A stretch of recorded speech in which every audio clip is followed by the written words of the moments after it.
In my high school youth group, I grew up on the silly whipped cream games followed by a lesson. And that's what I did here too in San Diego for the first 5 years of my ministry. But really, after seeing students start to die, I realized that that strategy for ministry just wasn't working anymore.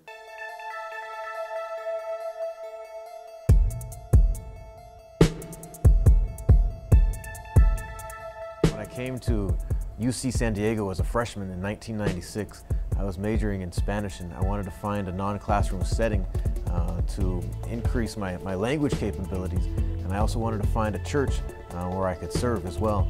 So I found a Spanish-speaking church in downtown San Diego. When I arrived there, there is one student in the youth program who was involved in gangs. He was all of 12 years old, and within that first year of me being there, that one 12-year-old student brought his friends and their friends and their friends. By the end of 1997, it was just me and all these bald-headed gang members. In the name of trying to do something good for these gang members, instead, we were being counterproductive by strengthening their social cohesion. We were providing them more leadership, organization, transportation, trying to have all these positive activities for them, but instead, it would make the core members stronger and the fringe members much more intrigued and more willing to participate in the gang activities because now there are schedules planned for them. And so in May of 2001, took 4 8th graders who should be graduated from college, but probably wouldn't even make it through high school without that extra push, and started Reality Changers at this Spanish-speaking church to try to build first-generation college students who follow God's Word. The idea would be is that we would send them to this college residential program over the summer for 3 weeks in July, and then at the end of the summer, we'd send them to Forest Home Christian Camp, where they could become on fire for God right as they go back into the school setting.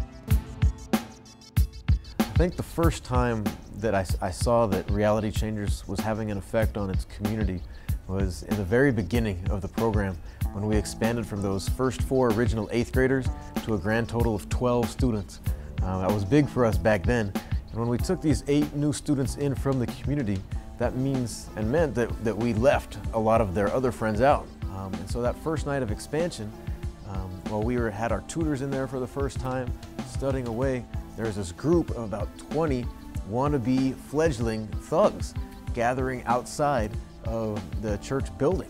And they started throwing rocks at the window and trying to kick down the doors.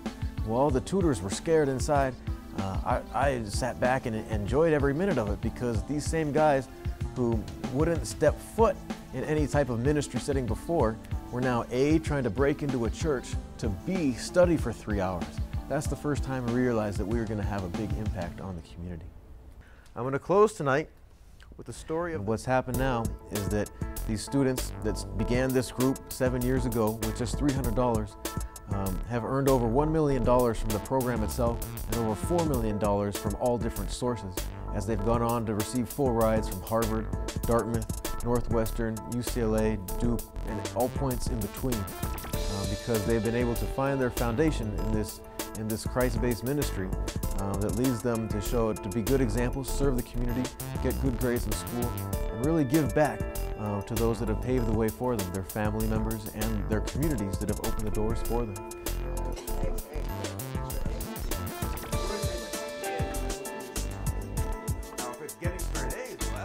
And I'd always leave them with this sort of benediction, a conclusion to the night to send them off. And I would say each and every single week, that acuérdate que cada martes y en todas partes tú eres un agente de cambio.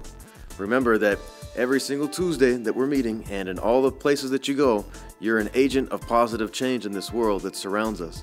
And then the students head out to go out and truly be those agentes de cambio.